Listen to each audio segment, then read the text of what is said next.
Bonsoir, bienvenue sur la Libre Antenne, comme tous les soirs, 21h, minuit sur metatv.org, c'est la saison 2. Ce soir, on est avec Adrien Abosi. Bonsoir Adrien. Bonsoir. Donc, émission exceptionnelle, comme je vous l'avais annoncé. Alors, bonjour bien sûr à tous les métanautes, tout le public qui est là, bien sûr, Eleftheros, Alex B, Cybernétique, Captain Cap, État Citoyen, Seco, Killuminati, Datagram, etc., etc. Salut à tous. Donc, une émission spéciale sur la contre-histoire de Gaulle. C'est-à-dire qu'on a décidé, donc je vous en avais un petit peu mis l'eau à la bouche depuis quelques jours, je vous en parlais, donc un peu j'ai envie de dire, d'attaquer une icône un peu. Là, L'icône. On va sur un sol marécageux, enfin en tout cas sur un terrain glissant, puisque De Gaulle, ça reste quand même une icône absolue, j'ai envie de dire, aussi bien pour la résistance que pour les... entre guillemets, les gens de bien pensants, bien installés. Tout à fait, et d'ailleurs ça c'est une contradiction que devraient analyser les gens qui se considèrent comme dissidents, c'est pourquoi le système encense à ce point De Gaulle. Ouais. Pour quelle raison ? S'il est une icône du nationalisme, on sait que nous sommes dans un monde où le nationalisme et l'amour de la France est diabolisé.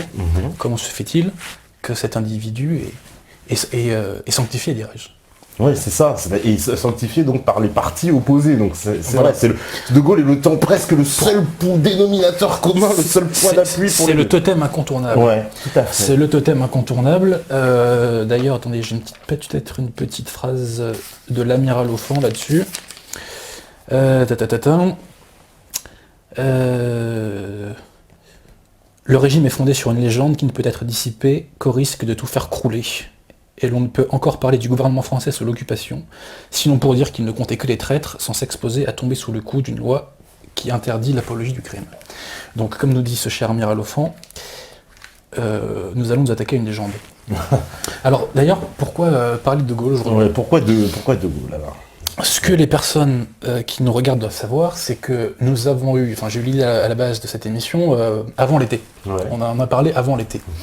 Et ce qui est très intéressant, c'est que depuis lors, il y a eu cette fameuse polémique Zemmour-Salamé qui a remis la question Pétain au centre du débat public. Tout à fait.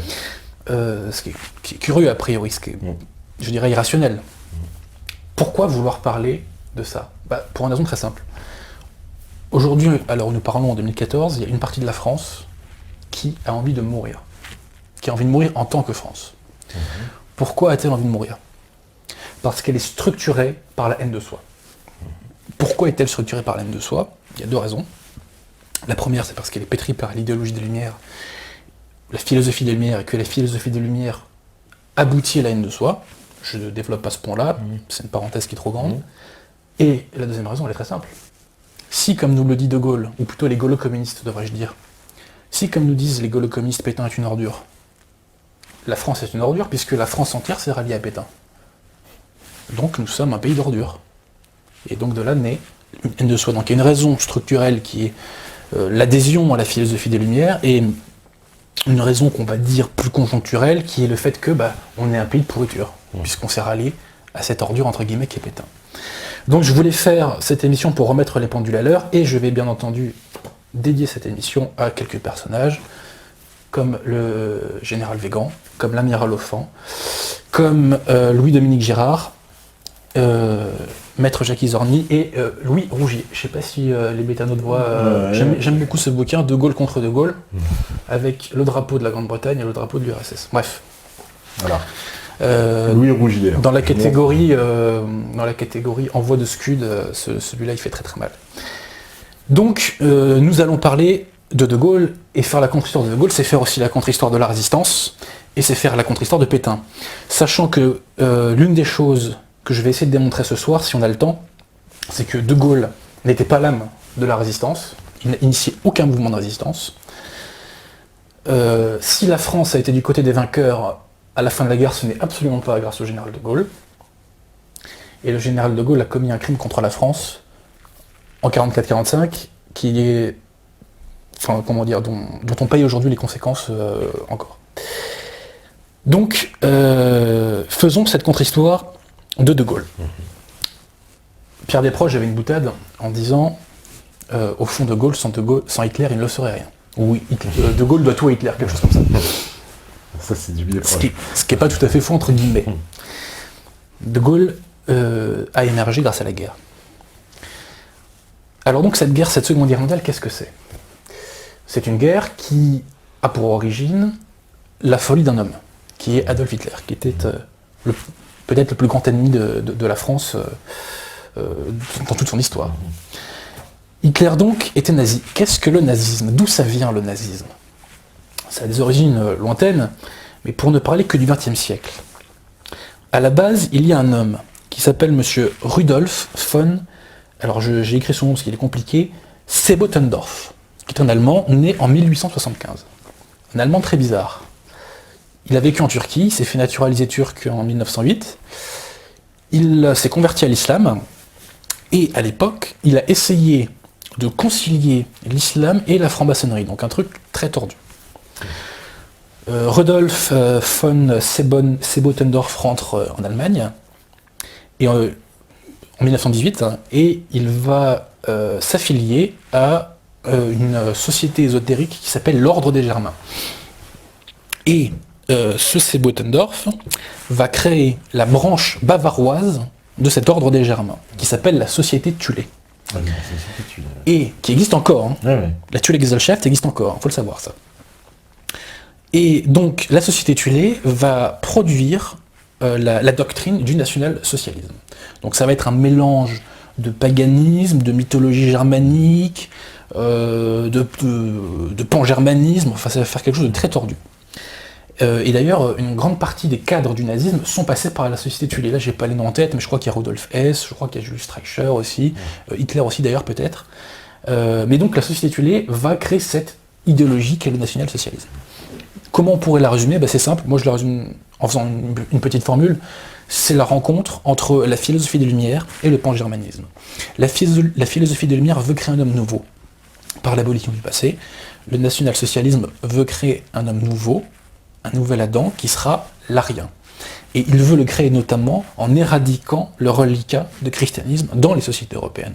Donc il faut comprendre que pour les nazis, les vrais, la Seconde Guerre mondiale, c'est une guerre de religion. C'est une guerre de religion. Et on ne peut pas comprendre la haine de Hitler contre le christianisme et contre le judaïsme si,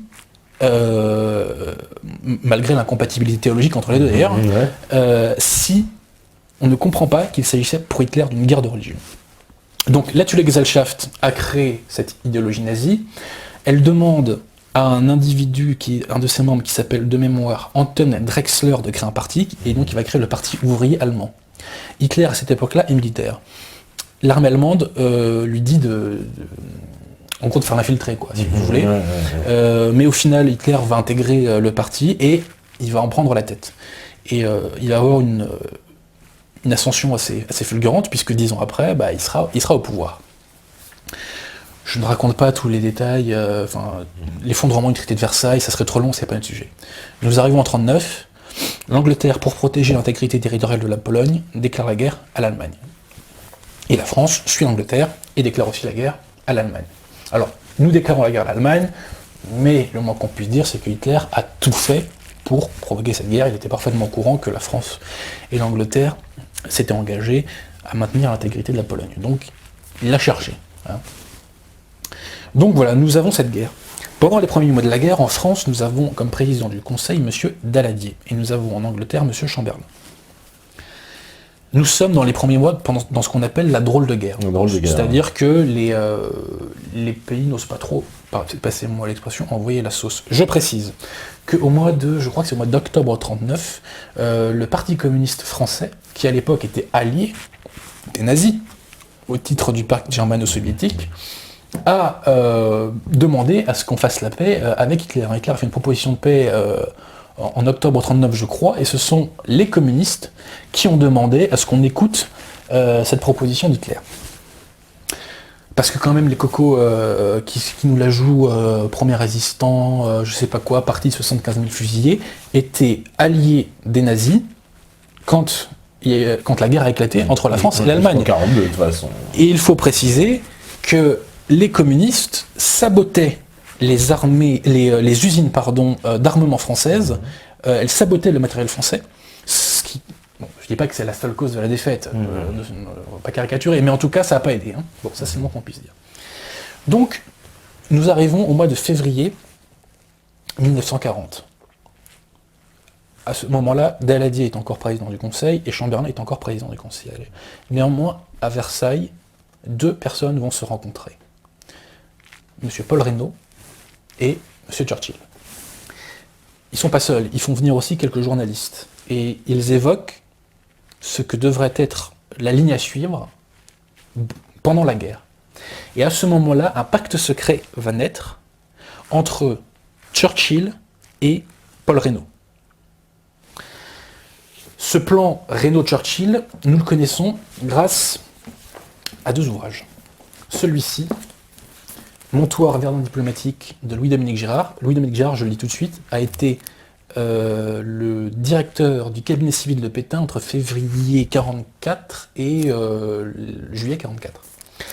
Et ce livre de Lucien Gallimand, Origine et déviation du gaullisme, De Gaulle, agent de Paul Reynaud. Et je précise que Lucien Gallimand, lui, à l'inverse, était un officier des FFI. Donc nous avons un officier FFI et un membre du cabinet de Pétain. D'accord. Comment est-on au courant de ce pacte secret entre Paul Reynaud et Churchill? Parce que Lucien Romier, qui était le patron du Figaro dans les années 30, était très proche de Paul Reynaud, et Lucien Romier était à cette réunion de Versailles. Et Lucien Romier, qui a été ministre de Pétain, a évoqué ces entretiens secrets, justement à l'entourage du maréchal Pétain. Et ça, c'est dès 1939. Donc ça, c'est en 40. En février 40. Février 40. Donc la guerre est déclarée. La guerre est déclarée déjà. Ouais. Alors donc, quel est ce plan Churchill-Reynaud? C'est le suivant. Churchill et Reynaud prennent acte du fait que la France ne tiendra pas face à l'Allemagne parce que nous sommes beaucoup trop en retard en termes d'armement. Et je rappelle que l'Allemagne, à cette époque-là, est 2 fois plus peuplée que la France. C'est 80 millions d'un côté, 40 millions de l'autre. Donc on sait qu'on ne tiendra pas contre l'Allemagne. Et on sait que tôt ou tard, la France sera submergée par la division allemande. Donc, les deux chefs d'État, ils ne sont pas encore présidents, Premier ministre, mais les deux futurs Premiers ministres conviennent que lorsque l'armée française s'effondrera et capitulera, le gouvernement français devra alors s'exiler à Londres, et à Londres attendre que l'Angleterre, surarmée par l'industrie américaine, puisse réenvahir le continent, sachant que parallèlement, le gouvernement français devra, de son côté, donner l'ordre de l'insurrection nationale, d'une sorte de guérilla généralisée sur tout le pays. Sachant que c'est ce qui se passait déjà avec la Tchécoslovaquie, puisque le gouvernement de Bénès était en Angleterre, le gouvernement polonais, puisque la Pologne était envahie, était en Angleterre, etc. Aussi. Donc voilà, donc il y a ce plan Reynaud-Churchill, ça c'est un des plus grands secrets de la Ve République, hein. Ça c'est interdit de le savoir. Hein. Il y a un plan secret entre Paul Reynaud et Churchill, qui consiste donc, je disais, à déplacer le gouvernement français en Angleterre une fois que la France serait submergée par l'armée allemande. C'est absolument... On anticipe la défaite. On anticipe la défaite. Mais en fait, si vous voulez, c'est considéré qu'on a deux alliés qui sont l'espace et le temps. Nous avons avec nous nos empires coloniaux. L'Allemagne, elle, n'a que très peu de matières premières, donc elle ne peut pas faire une guerre sur le long terme. Et donc, à terme, on les vaincra, notamment grâce à l'industrie américaine, quand bien même les Américains ne s'engageraient pas eux-mêmes. Parce que l'Angleterre et les États-Unis, comme on le sait, sont très proches. Donc ça, c'est anticipé. Arrive le mois de mars, Daladier tombe. Il chute parce qu'on le trouve trop mou dans la conduite de la guerre. Et qui va le remplacer? Paul Reynaud. Le 28 mars 1940 est fait un traité entre la France et l'Angleterre, en vertu duquel on ne conclura pas d'armistice et de paix définitive, chacun de son côté, si vous voulez. C'est-à-dire que chaque pays s'engage à ne faire une paix qu'ensemble. Voilà. Donc, cette convention qui est faite trouve ses origines dans les discussions Churchill-Reynaud. Sachant qu'à ce moment-là, Churchill n'est pas encore Premier ministre anglais, il ne le sera qu'en mai 40. La drôle de guerre va arriver à son terme, et les Allemands nous attaquent le 10 mai. Et ils nous attaquent en passant par la Hollande et la Belgique, en violant la neutralité de la Hollande et de la Belgique, qui très vite vont être submergés. Et à ce moment-là, les Allemands vont réussir un tour tactique majeur, c'est ce qu'on appelle la percée de Sedan. C'est-à-dire que les armées françaises qui étaient montées en Belgique, c'est l'ordre un peu stupide des Gamelins qui étaient montés en Belgique pour aider les troupes belges et hollandaises, vont être prises à revers par les Panzerdivision. Et donc, en fait, à la fin, on sera en fait écrabouillé. Je sais pas si je suis clair. Ouais, c'est ça. Ouais. Voilà. Et en fait, si vous voulez, dès le 15 mai, en vérité, la guerre est virtuellement perdue. Alors, Paul Reynaud panique, et il va appeler au gouvernement 2 hommes. Pardon, j'ai oublié de dire que depuis le 5 mai 1940, Paul Reynaud avait fait venir au gouvernement un certain Charles de Gaulle. Et il faut savoir que Charles de Gaulle et Paul Reynaud sont de proches collaborateurs depuis, je crois, au moins 1935. Et que de Gaulle était l'homme de Paul Reynaud. Et donc de Gaulle était parfaitement au courant du plan Reynaud-Churchill. Comme on va le voir, c'est extrêmement important. Donc, Reynaud panique face à la percée de Sedan, et il rappelle 2 hommes. Il rappelle au gouvernement le maréchal Pétain, pour galvaniser le pays, parce que Pétain est un héros vivant à l'époque. Et il rappelle le général Weygand, qui à l'époque était au Moyen-Orient. Et Weygand va remplacer le général Gamelin. Alors Weygand, pour essayer de sauver la situation, là je tiens à le dire, c'est très important, va essayer de faire une contre-offensive. C'est-à-dire que les armées françaises qui sont au sud des armées qui ont fait la percée de Sedan devraient faire un mouvement en même temps que les armées du nord, pour reprendre en tenaille les Panzerdivision. Le problème, c'est que pour faire cette manœuvre, il faut que les Anglais qui étaient avec nous en Belgique nous aident dans le mouvement, pour tenter d'enfoncer les divisions allemandes. Mais que va-t-il se passer? Les Anglois... À la retraite de Dunkerque qui se... C'est pas encore retraite de Dunkerque. Ah, on n'est même pas... C'est même pas encore retraite de Dunkerque. Lord Gort se barre. Sans nous prévenir. Sans nous prévenir. Donc vive les alliés anglois, hein, à l'anglaise. Bref. Donc la manœuvre de Weygand ne va pas marcher, et hélas, nous allons subir la plus grave défaite de notre histoire. Et moi-même, je ne m'en suis pas encore remis. quand je lis ça, c'est toujours le cœur serré, le cœur et le poing serré, et même les dents serrées, et avec la haine, quoi, tout simplement, contre tous ces politiciens français qui nous ont emmenés là, quoi. Parce que bon, quand Hitler a envahi la Rhénanie en 1936, on aurait pu lui mettre la pâtée. Et ce cher, qui c'était je crois que c'est Albert Sarraut, le président du Conseil de l'époque, a eu cette phrase: on va quand même pas faire la guerre à 3 mois des élections. Oui, on va quand même pas sauver la France, ça serait trop bête. Bref. Donc, la bataille continentale à ce moment-là est perdue, et De Gaulle l'écrit lui-même dans ses mémoires. Mettons-nous maintenant dans la tête de Paul Reynaud. Paul Reynaud veut être le Clémenceau de la Seconde Guerre mondiale. Il ne veut pas capituler, il ne veut pas faire l'armistice, il ne veut pas se reconnaître perdant. Et rappelez-vous, Paul Reynaud a ce plan de partir en Angleterre une fois que la France serait submergée. C'est une chose d'avoir ce plan en tête, c'est autre chose de l'appliquer une fois qu'on a la tête dans le désastre, quoi. Bon. Que va-t-il se passer? Le 12 juin, le général Weygand, au Conseil des ministres, va dire: là on arrête, il faut demander l'armistice, c'est la débâcle totale, on se fait massacrer, nos hommes se font tuer pour rien, etc. Le 13 juin, Pétain au Conseil des ministres se rallie à cette idée de demander l'armistice. Reynaud, lui, ne le veut pas, et la majorité du Conseil des ministres, à ce moment-là, ne le veut pas non plus. Le président de la République de l'époque ne le veut pas non plus, c'est M. Lebrun, le président, Albert Lebrun. Le président du Sénat, M. Jean Nenet, ne le veut pas non plus. Le président de la Chambre des députés ne le veut pas non plus, M. Herriot. Seulement, force est de constater qu'on n'arrête pas de reculer, le gouvernement est à Bordeaux, nos armées se font massacrer. Il faut faire quelque chose. Donc, il y a quand même une partie du Conseil des ministres qui dit, là, il y a quand même un problème. Alors, les ministres et Paul Reynaud veulent, dans un premier temps, partir en Afrique du Nord, à Alger. On va transférer le gouvernement à Alger.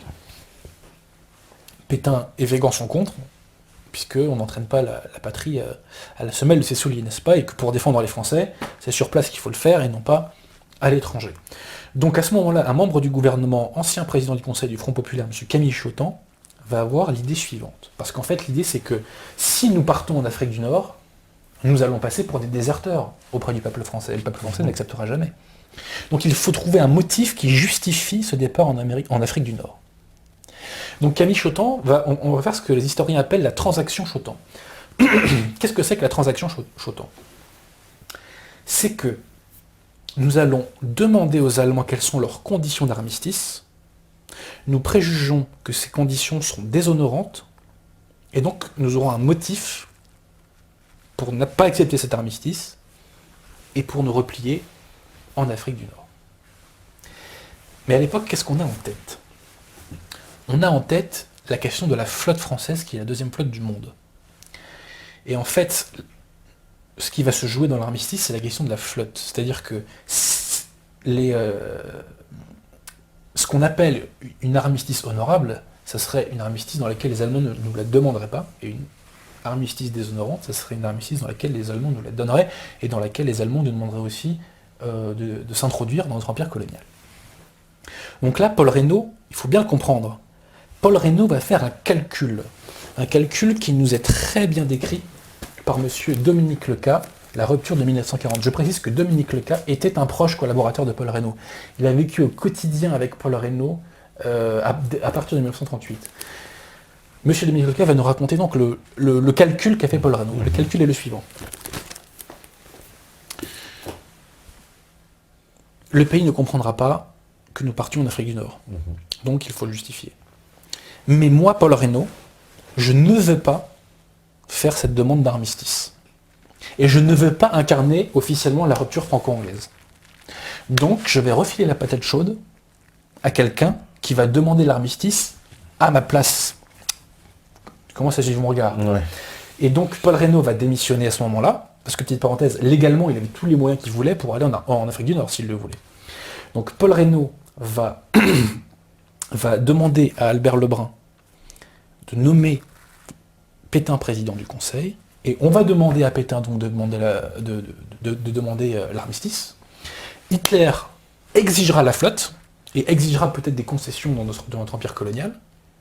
Donc ça sera une paix déshonorante que Pétain ne voudra pas faire. Et donc Pétain, à ce moment-là, sera obligé de demander aux armées de capituler. Je précise que la capitulation, c'est un acte qui vient des armées et pas du gouvernement. C'est les chefs militaires qui disent « on se rend », ce qui est sanctionné par le code militaire, je précise. D'accord. Et donc, Pétain demandera cet armistice, les conditions seront déshonorantes, les Allemands voudront notre flotte, et donc Pétain se rendra à l'évidence qu'il ne peut pas conclure armistice, et moi, il rendra sa démission, et moi, Paul Reynaud, je serai réinvesti par le président Albert Lebrun, et nous pourrons partir en Afrique du Nord, voire en Angleterre. Est-ce que je suis clair? Ouais. C'est pas si simple à expliquer. Mais Monsieur Dominique Lecat nous l'explique bien dans ce livre, La rupture de 1940.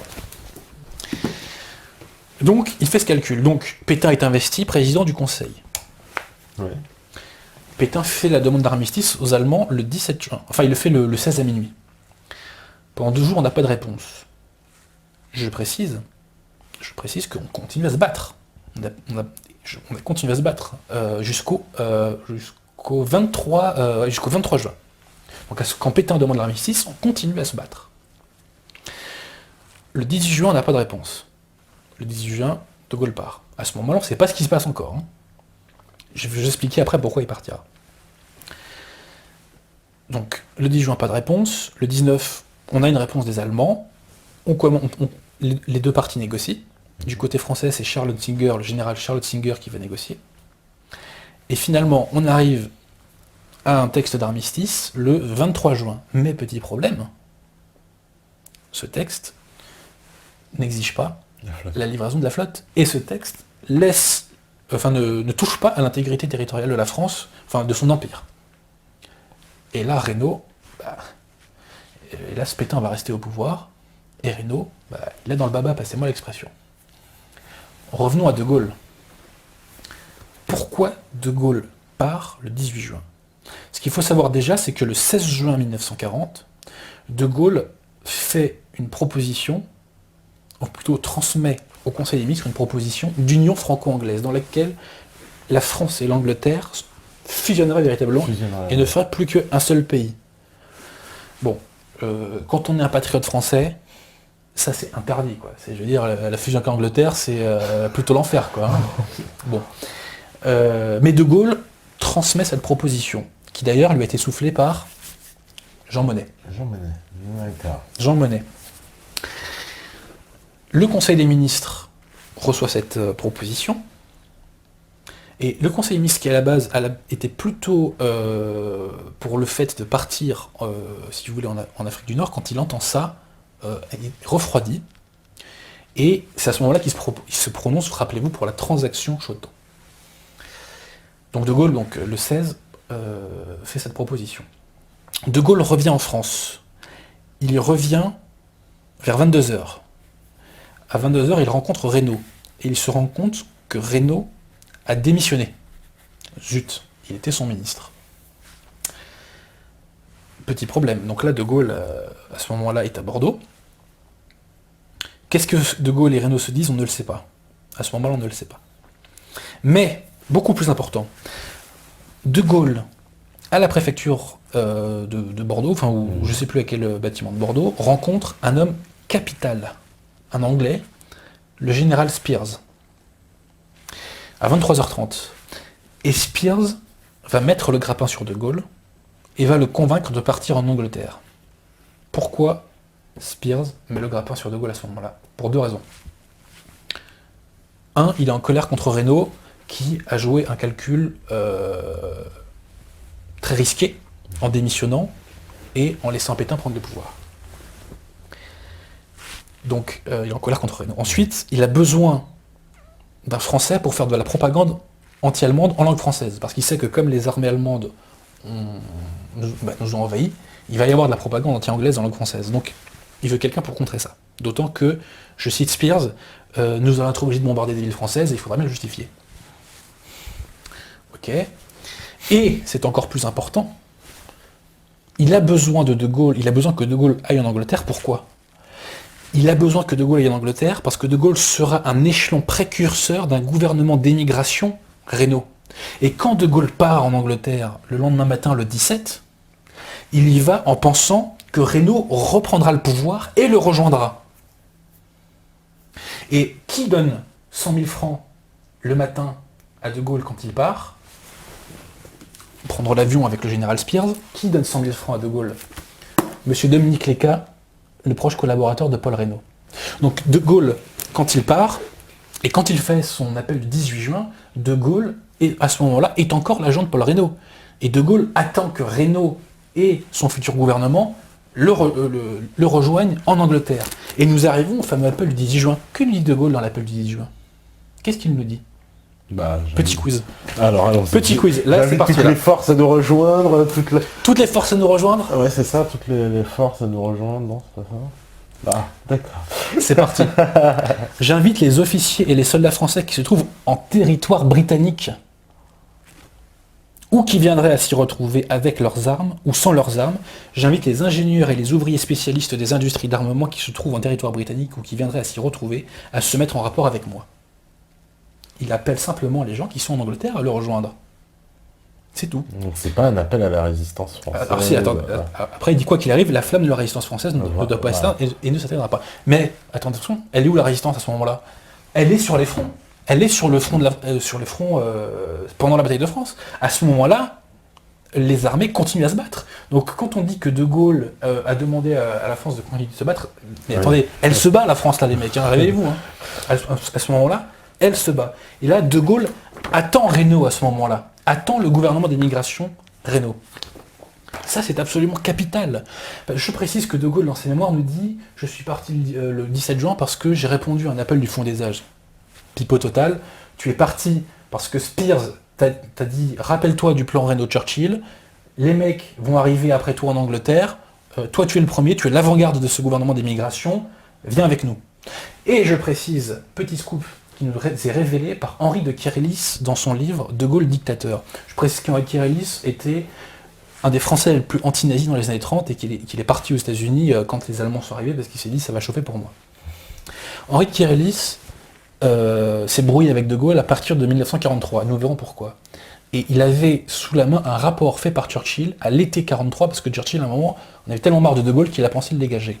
Ce qu'il faut savoir, c'est que De Gaulle a accepté de suivre Spears, après que Spears se soit engagé à lui donner un salaire de général britannique, et, ça c'est encore plus fort, après qu'il se soit engagé à ce qu'en cas de victoire allemande, on lui donne la nationalité britannique.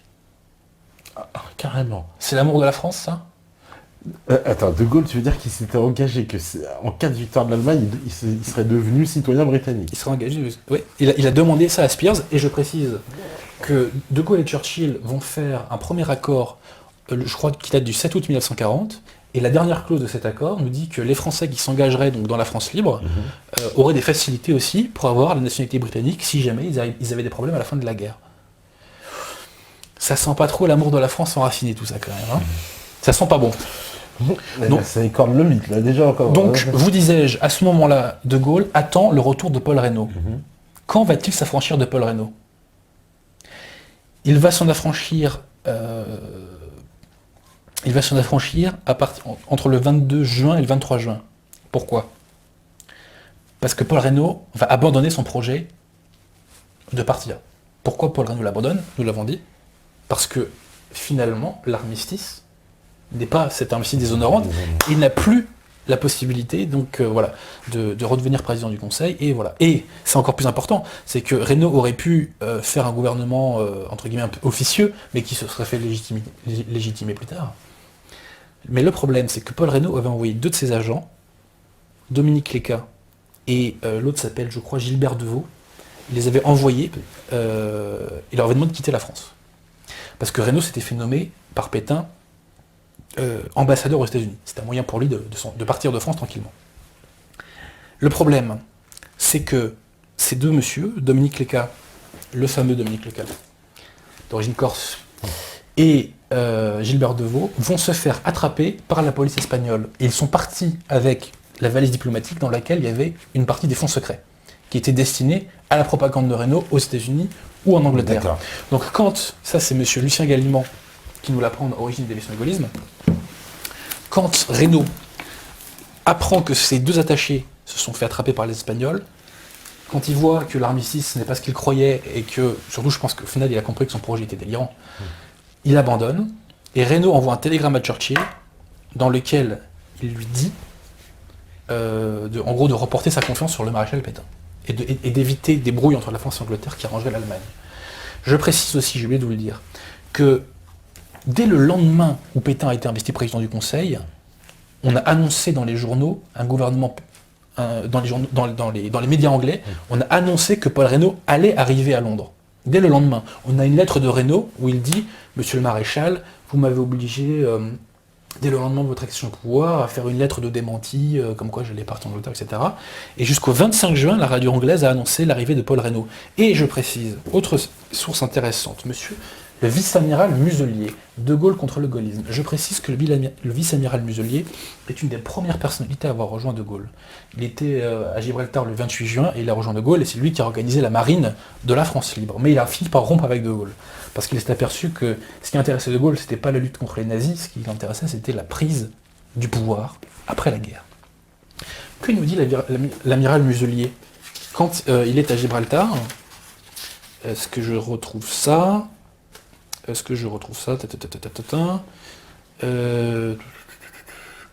bref, il nous raconte qu'il part de Gibraltar et que il s'attend à retrouver De Gaulle et Reynaud. Pourquoi Reynaud?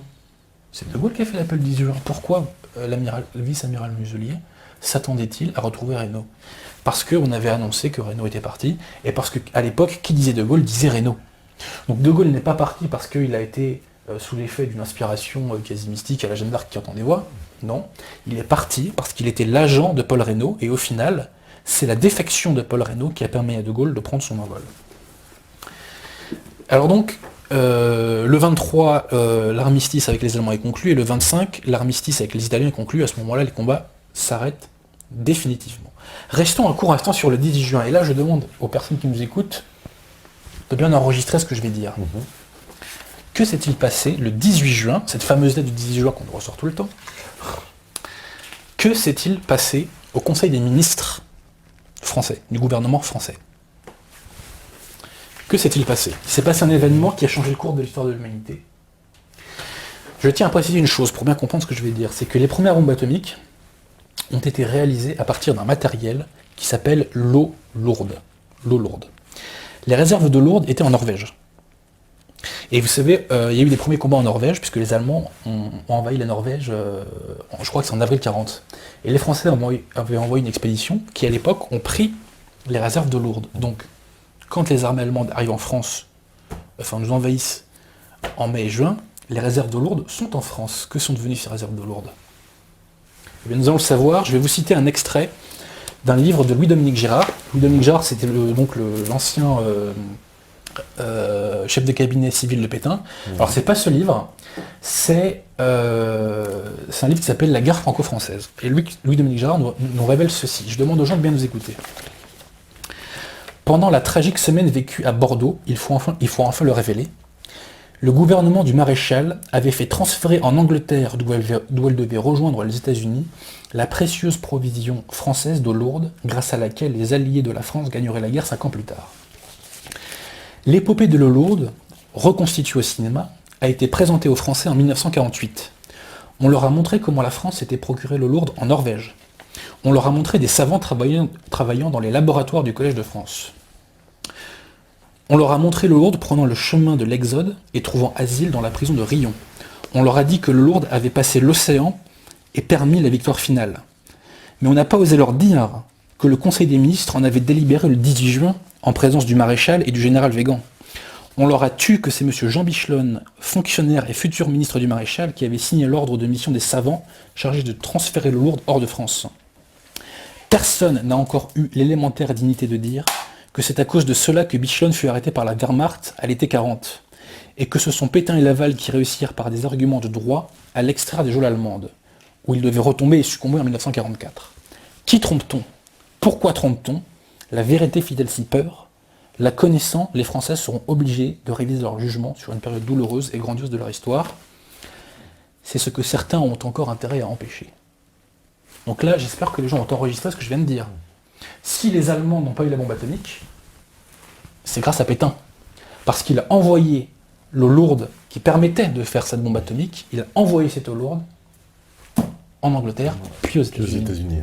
C'est quand même absolument capital. Quand on fête le 18 juin, on pourrait le rappeler quand même. C'est la moindre des choses. Bien évidemment, ce n'est pas fait. Et on préfère rappeler le faux appel du 18 juin du général de Gaulle. Puisque ce n'est que dans son texte du 22 juin que le général de Gaulle va appeler à la constitution d'une force française.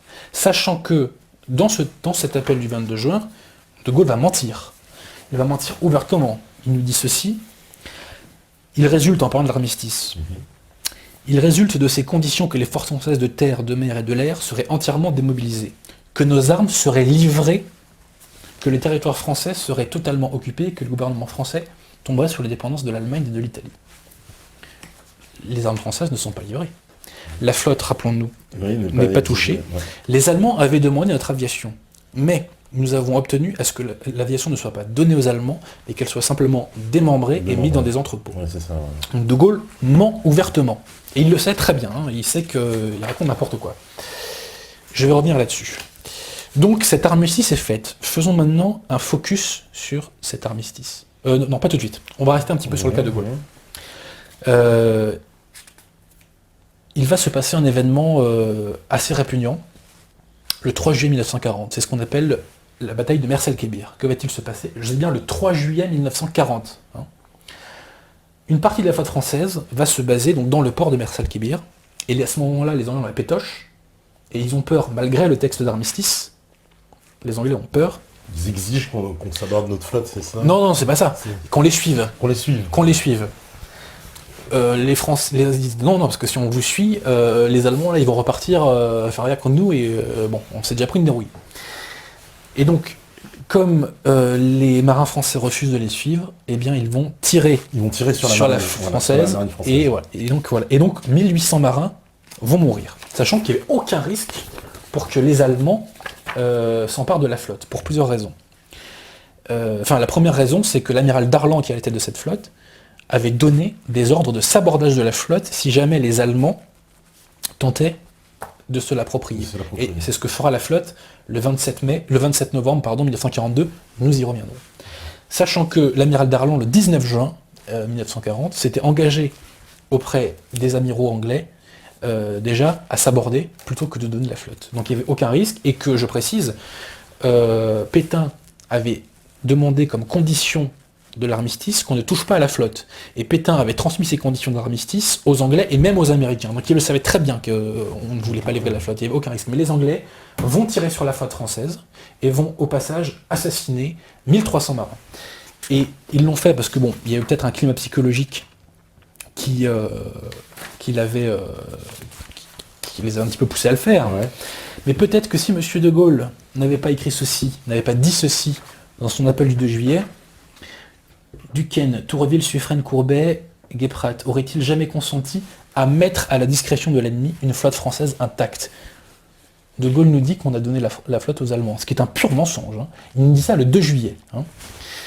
Le 3 juillet, le lendemain, que se passe-t-il? Massacre de Mers-el-Kébir, 1300 marins assassinés. Quelle est la réaction de Gaulle à Mers-el-Kébir? Selon le vice-amiral Muselier, de Gaulle est effondré. Ok. Que nous dit de Gaulle dans son prochain appel du 8 juillet? En vertu d'un engagement déshonorant, le gouvernement de Bordeaux avait consenti à livrer les navires à la discrétion de l'ennemi.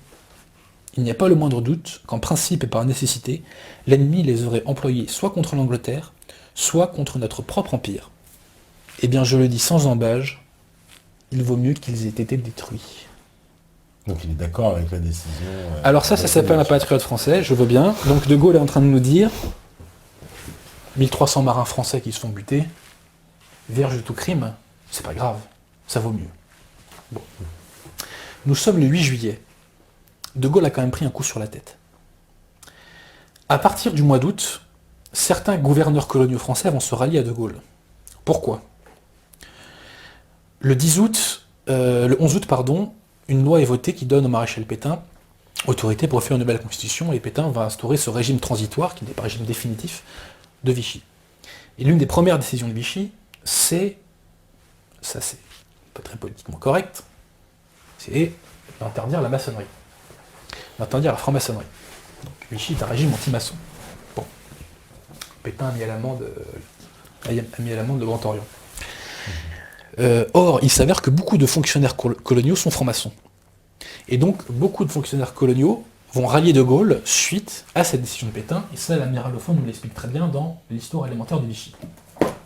Donc, De Gaulle va va recueillir le soutien de quelques gouverneurs coloniaux, mais ce sont des régions mineures, si vous voulez. C'est la Nouvelle-Calédonie, Djibouti, le Tchad, mais si vous voulez, il n'y a pas de ressources militaires là-bas, donc c'est très symbolique. De Gaulle, à ce moment-là, donc, a quelques soutiens, et à ce moment-là, De Gaulle, officiellement, n'a encore qu'un rôle militaire, constituer une force française pour lutter contre les Allemands. Mais, à partir de fin août, début septembre, des hommes commencent à s'approcher de Gaulle. Et des hommes vont lui tenir un discours qui va lui faire changer de mentalité. Qui sont ces hommes? Je vais en citer deux. Le colonel Passy, ancien cagoulard, donc d'extrême droite, et monsieur René Cassin, futur rédacteur de la Déclaration universelle des droits de l'homme, et futur prix Nobel de la paix. Ces hommes vont lui dire ceci: le régime de Vichy est inconstitutionnel. Il y a en France un intérim du pouvoir. Il y a en France un vide du pouvoir, un vide constitutionnel. Il y a une place à prendre à la fin de la guerre.